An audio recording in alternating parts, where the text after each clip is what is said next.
नमस्कार, करियर से जुड़े हमारे इस खास कार्यक्रम लक्ष्य में आप सभी का बहुत बहुत स्वागत है। मैं हूं आपके साथ ऋतु सिंह।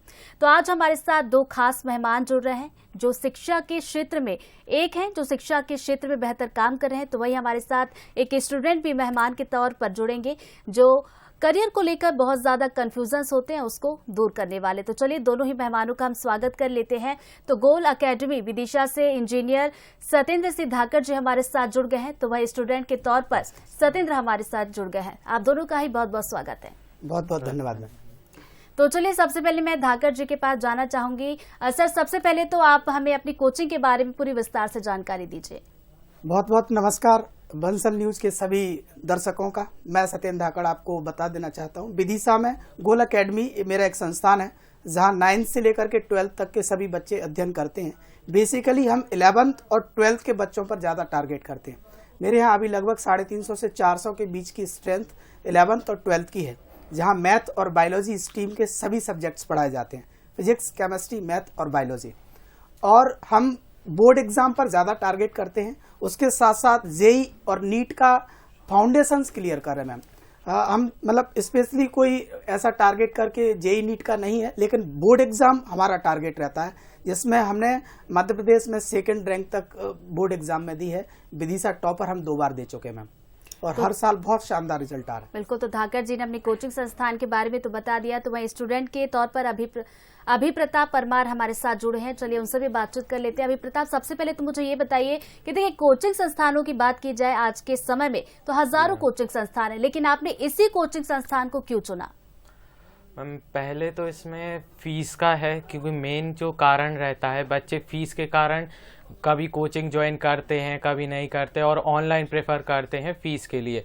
तो इस कोचिंग की जो फीस है वो बाकी कोचिंग के मुकाबले बहुत कम है, और इसमें परसेंटेज के हिसाब से स्कॉलरशिप भी दी जाती है, जो कि बाकी कोचिंग बहुत कम देती है, लेकिन ये ज़्यादा है। और इस कोचिंग के बारे में मेरे दोस्त ने मुझे बताया था इससे पहले कि मेरे जो मार्क्स थे मैम वो थोड़े कम आ रहे थे, जिससे मैं थोड़ा अपसेट हो रहा था। तो मैंने मेरे दोस्त को बताया कि फ़ीस भी कम हो और फैसिलिटीज़ हो, तो तब उसने बताया कि मैं जहाँ कोचिंग जाता हूँ वहाँ चल।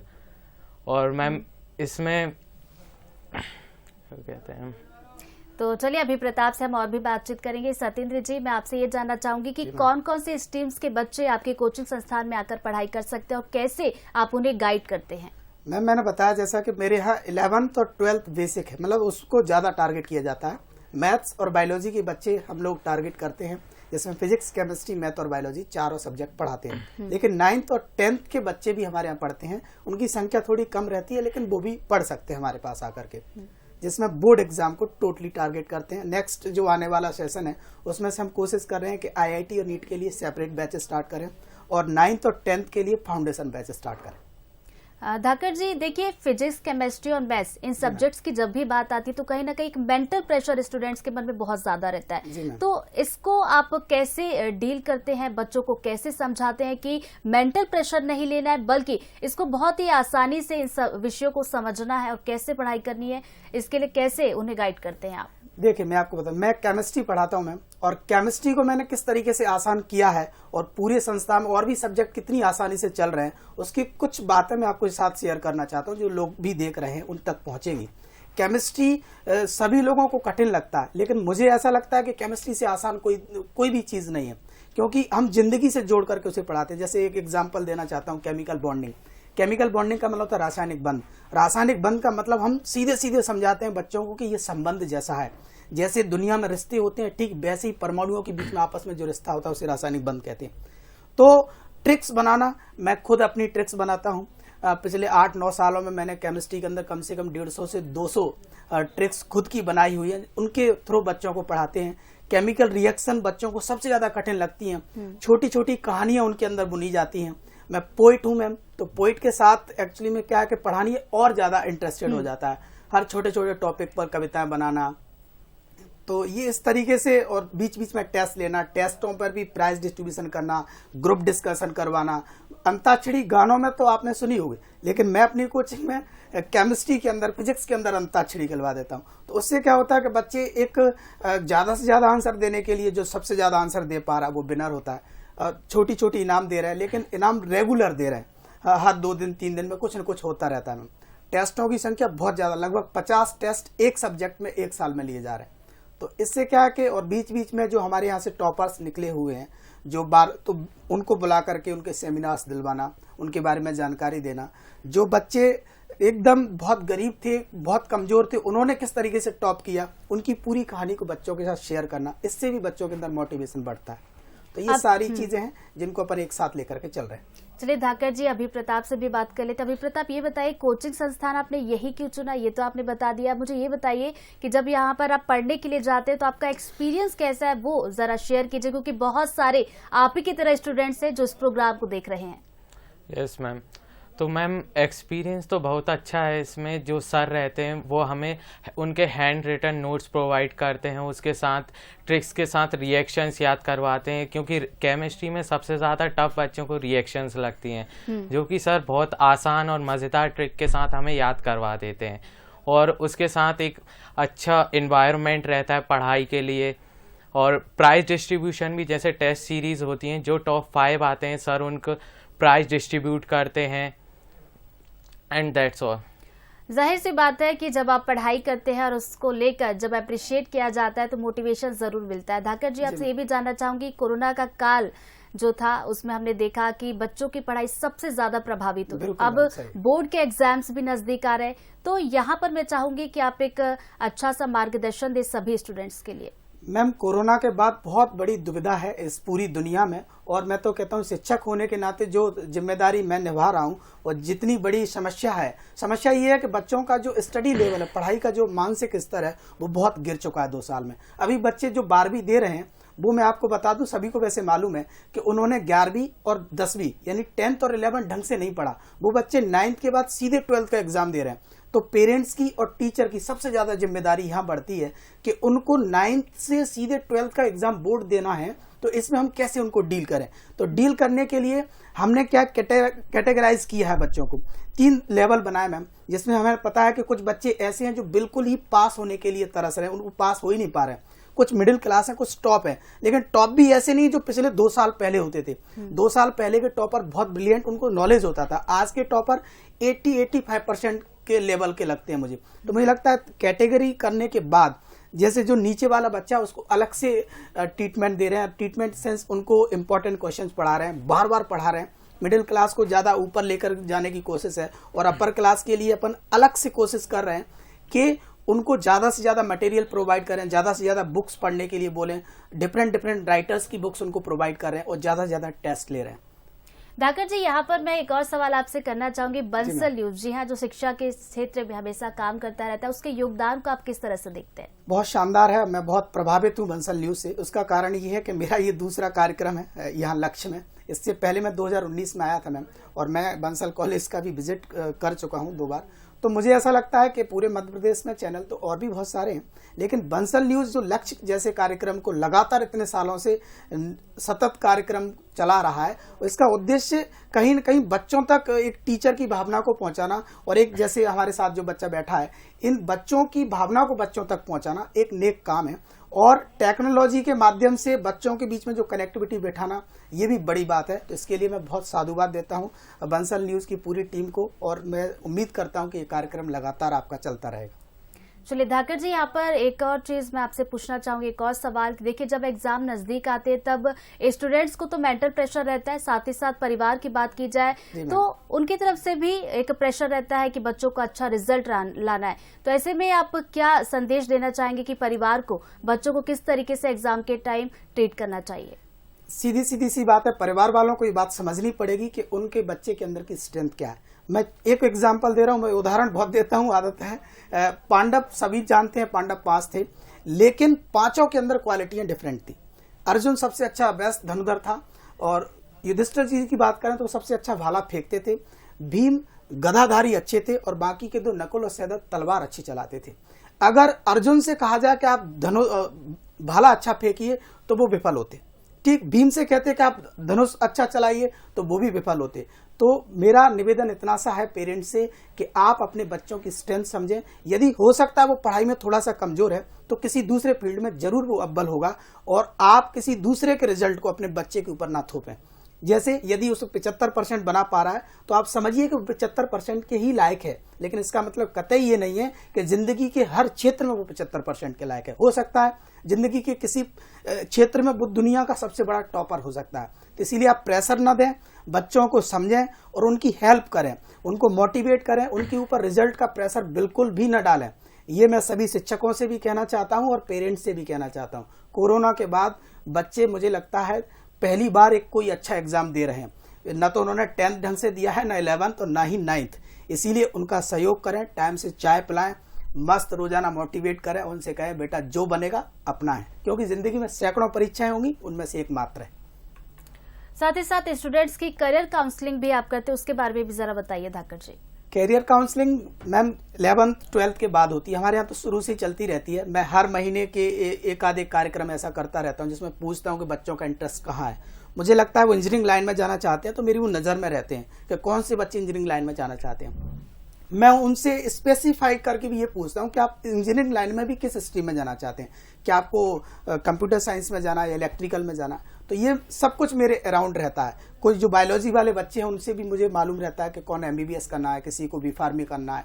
तो ये बीच बीच में कौन सी कॉलेज अच्छा है, कौन से कहाँ से जाकर के कम फीस में अच्छा। कुछ बच्चों के पास समस्या होती है मैम कि वो फीस नहीं होती लेकिन करना बड़ा अच्छा चाहते हैं, तो उनके लिए एक रास्ता तैयार करना कि ये कम फीस कहाँ अच्छी कॉलेज है, कहाँ पहुँच करके अपनी ज़िंदगी को संवार सकते हैं। तो बीच बीच में चलता रहता है। 12th के बाद एक सेमिनार ऑर्गेनाइज किया जाता है जिसमें सारे बच्चों को बुलाते हैं और पर्सनली उनके पेरेंट्स के साथ मीटिंग करके इस बात को और अच्छे से समझा जाता है कि वो क्या चाहते हैं और कहाँ से कर सकते हैं। चलिए अब अभी प्रताप से भी बातचीत कर लेते हैं। अभी प्रताप, देखिए जैसे कि कोचिंग आपने यही क्यों चुना ये भी आपने बता दी, मुझे जरा ये बताइए, क्योंकि देखिए अब एग्जाम्स काफी ज्यादा नजदीक आ रहे हैं, आप पढ़ाई तो कर रहे होंगे लेकिन कहीं ना कहीं एक मेंटल प्रेशर रहता है, तो जब आप क्लास पे जाते हैं तो वहां पे इस मेंटल प्रेशर को कैसे दूर किया जाता है? मैम मेंटल प्रेशर तो जो रहता है उसको दोस्तों के साथ शेयर, जैसे भी किसी टॉपिक पर अगर अपन को प्रेशर आ रहा है तो उसको दोस्तों और उसके बाद टीचर के साथ शेयर करके उसे कम किया जा सकता है। और जैसा कि वैसे होता नहीं है क्योंकि सर मोटिवेशनल क्लासेस भी लगाते हैं हर 2 वीक के अंदर, और अलग तरीके से मतलब वो पढ़ाते इतना अच्छा है कि उसमें मेंटल प्रेशर नहीं आता। और जो भी टाइम टेबल रहता है टेस्ट सीरीज़ का, और जब मतलब जो टॉपिक बताना है उन्हें वो एक सिस्टमेटिक वे में रहता है, तो वो प्रेशर आने की रहती नहीं है। और जब भी आता है तो वो हम सर को बताते हैं, सर बिल्कुल फ्रेंड की तरह हमें उसका सॉल्यूशन बताते हैं कि तुम्हें ये करना चाहिए। टाइम मैनेजमेंट के बारे में कैसे सिखाया जाता है आपको कोचिंग संस्थान में कि पढ़ना तो है, साथ ही साथ जो अदर एक्टिविटीज है उसको भी करना जरूरी है? मैम टाइम मैनेजमेंट में ये है कि जो सीखा है मैम मैंने सर से ही टाइम मैनेजमेंट सीखा है अभी तो। जैसे मैम मैं एक डायरी मेंटेन करता हूँ जिसमें जो बोर्ड का टाइम टेबल आया है मैंने उसे लिखा है, और हर सब्जेक्ट के आगे उसके अंडर जो मुझे अच्छे मार्क्स लाने के लिए जो मुझे उसके अंदर पढ़ना है वो मैंने उसमें लिख रखा है। उसके नीचे एक स्पेस छोड़ा है जिसमें जब मैं वो कंप्लीट कर लूँगा तो वो मैं उसे टिक कर सकूँ। फॉर एग्जांपल जैसे हिंदी में पहले मैंने लिटरेचर कंप्लीट करना है और उसके बाद ग्रामर करना है, एंड देन एक्सरसाइज जो MCQs fill in the blank जो मैम इम्पॉर्टेंट रहते हैं। और इसके बाद मैम ये दिसंबर का है और जो जनवरी आएगी तो उसमें एक बार और रिवीजन करना है। देन उसके बाद सैम्पल पेपर का पूरा एनालिसिस करना है और प्रीवियस ईयर के सॉल्व करने हैं। एंड मैम फरवरी में तो जो होता है कि प्रैक्टिकल में ही पूरा मंथ निकल जाता है। तो मैम जब तक तो मुझे उम्मीद है कि मेरे तैयारी इतनी अच्छी होगी कि मैं बोर्ड में अच्छे मार्क्स ला सकूं। ढाकर जी, मैं यहाँ पर आपसे एक सवाल ये करना चाहूंगी, क्योंकि देखिए जब एग्जाम नजदीक आता है तो टाइम मैनेजमेंट को लेकर बहुत ज्यादा दिक्कत होती है। कई बार ये होता है कि बच्चे मेहनत बहुत ज्यादा करते हैं लेकिन सफलता नहीं मिलती, तो क्या उनको ट्रिक्स आप बताना चाहेंगे, क्या वो मंत्र देना चाहेंगे कि कहा जाता है ना स्मार्ट पढ़ाई करे, तो उसके लिए आप कुछ मंत्र दीजिए हम बच्चों को। मैं तो हमेशा यही कहता हूँ कि क्रिकेट की जैसे क्रिकेट में धोनी है, धोनी की तरह खेलना चाहिए जिंदगी में, चाहे कोई सा एग्जाम हो। अब परीक्षा में भी बच्चों के पास 24 घंटे सबके पास है, लेकिन टॉप वही करेगा जो अच्छे दिमाग से समय का सदुपयोग करेगा। मॉर्निंग का जो समय होता है मैम, वो ज्यादा प्रोडक्टिव होता है, एनर्जी सबसे ज्यादा होती है। तो सुबह के समय में सबसे कठिन चीजें पढ़नी चाहिए। मैं हमेशा से बच्चों को ये कहता हूँ, दिन में बच्चों को वो पढ़ना चाहिए जिसमें न्यूमेरिकल होता है, जैसे मैथमेटिक्स या फिजिक्स पढ़ें। ठीक, रात को सोने से पहले लैंग्वेज पढ़ें, हिंदी पढ़ें, इंग्लिश पढ़ें। इनको क्या कि इनको पढ़ने की और सुनने की मात्र जरूरत है। और पढ़ाई को भी 3 हिस्सों में बांटें, आसान, थोड़ा सा कठिन और सबसे कठिन। जो आसान है सबसे पहले उसे खत्म करें। बच्चों में ज्यादातर भ्रांति ये है कि आसान है उसे वो पढ़ते ही नहीं है और ये सोचते हैं कि इसे बाद में पढ़ लेंगे, बाद में पढ़ लेंगे, और बाद कभी आता नहीं है। फिर एग्जाम में आसान सवाल भी वो नहीं कर पाते। इसीलिए आसान को सबसे पहले पढ़ें, फिर थोड़ा सा कठिन आ रहा है उसे अच्छा सा करें, और आखिरी में जाकर के जो सबसे कठिन है उसे पढ़ें। और सबसे कठिन कब पढ़ना है? ये सुबह पढ़ना है। और सबसे आसान कब पढ़ना है? रात को पढ़ना है। और मिडिल जो समय बचता है दिन का, उसमें आप जो कठिन है उसे पढ़ें। तो ये मेरा ऐसा मानना है कि ऐसे यदि बच्चे पढ़ते हैं तो उनको सक्सेस ज्यादा मिलेगी। धाकर जी, आज के समय में देखा जाए तो ऑनलाइन प्लेटफॉर्म पर बहुत सारे यूट्यूब चैनल्स भी हैं और तमाम तरह के पीडीएफ फॉर्मेट में स्टडी मटेरियल्स भी मिलते हैं। तो इसको लेकर आप स्टूडेंट्स को क्या सलाह देना चाहेंगे? ऑफलाइन की बात की जाए और ऑनलाइन की बात की जाए तो किस पर ज्यादा जोर देना चाहिए? मैम, समय बदल रहा है, बदलने के साथ साथ दुनिया को भी बदलना पड़ेगा, इसमें कोई दो राय नहीं है। मैं बिल्कुल ये नहीं कह सकता कि आज आप केवल ऑफलाइन के ही भरोसे रहिए, ऑफलाइन का ही हो गया, ऑफलाइन से अच्छा कुछ नहीं है, क्योंकि ऑनलाइन में भी बहुत कुछ अच्छा है। मैं खुद एक ऑनलाइन टीचर हूँ, मेरा खुद का अपना एक ऐप है सबके सर के नाम से। वहां पे मैं हिंदी पढ़ा रहा हूँ 99 रुपए में।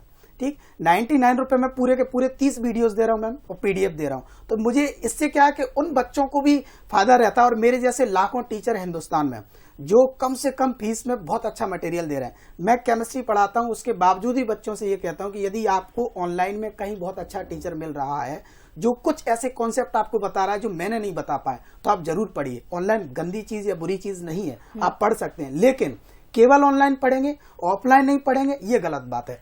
क्योंकि जब तक फिजिकल टच नहीं होगा, आपके टेस्ट नहीं होंगे, टीचर के साथ आपका सीधा का सीधा वार्तालाप नहीं होंगे, आपके क्वेश्चनों के आंसर्स नहीं होंगे, आपका रिजल्ट नहीं बनेगा। तो मेरी दृष्टि से दोनों ही अच्छे हैं।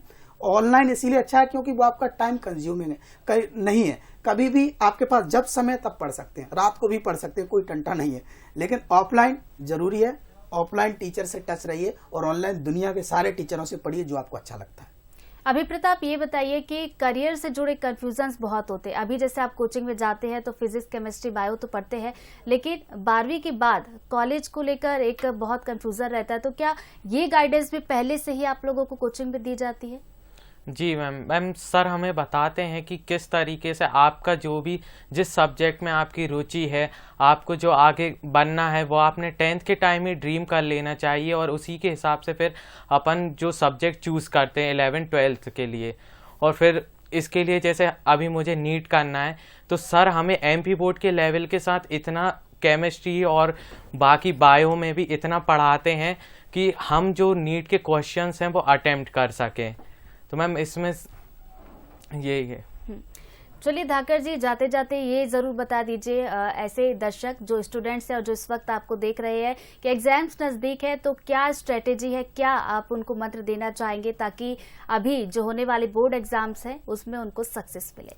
सक्सेस मंजिल कोई भी हो, मैं कभी होने के नाते इस कार्यक्रम का अंत करना चाहता हूँ, और मैं हमेशा से कहता आया हूँ, और वही लाइन आपको कहना था, वही मंत्र है कि जिंदगी में कि गजब का जोश, गजब का जुनून, गजब का उत्साह रखते हैं मंजिल को पाने वाले।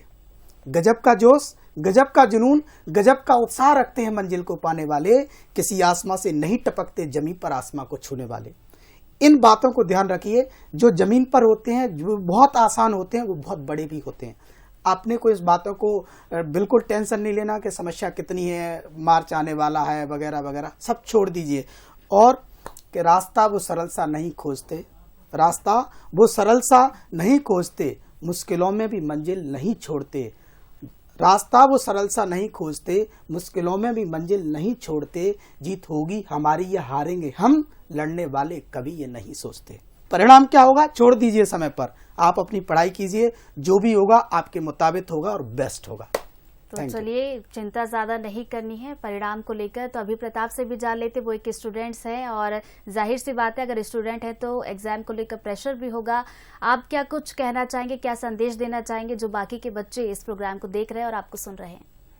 मैम सबसे पहला तो यही रहेगा कि आप अपने जो भी आपको परसेंटेज रखना है अपने गोल की तरफ सक्रिय रहिए, कि डेडिकेटेड रहिए कि अपन को वो करना है, कि ये फालतू जो फ़ोन रहते हैं और इधर उधर की बातों में ज़्यादा दिमाग नहीं उलझाना चाहिए। और जो मल्टीपल ऑफ वेज रहते हैं कि सब बोलते हैं कि परीक्षा बोर्ड और एक्सेट्रा एक्सेट्रा से आप इतने परसेंटेज कर लेंगे, नहीं, अपन को एक जो भी अपना मटेरियल चूज़ करना चाहिए और उसी को पढ़ना चाहिए, और जो भी अच्छे मेंटर की जो गाइडेंस रहती है उसको फॉलो करना चाहिए।